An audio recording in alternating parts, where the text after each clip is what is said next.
ప్రతి శివాలయం కూడా దక్షిణామూర్తి స్వరూపమే. హ్మ్.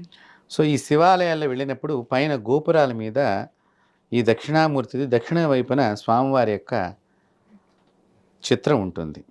అంటే ఇలాంటి చిత్రాన్ని మనం దర్శించుకుంటం మూలకంగా మొట్టమొదటగా దక్షిణామూర్తి స్తోత్రం ఇది మనం పారాయణం చేసుకున్నా, స్వామివారి చిత్రాన్ని చూస్తూ దండం పెట్టుకున్నా మనలో ఉన్న అజ్ఞానాన్ని తొలగిపోతుంది.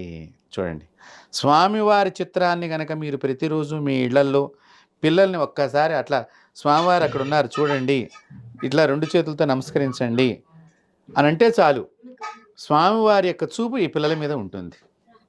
ఒక్క నమస్కారానికి స్వామివారిని నమస్కరించటం మూలకంగానే వారి యొక్క చూపు ఈ పిల్లల మీద ఎక్కువగా వస్తుంది. ఎందుకు ఈ పిల్లలకి దక్షిణామూర్తిని చూపించాలి అంటే, ఇవాల్టి పిల్లలు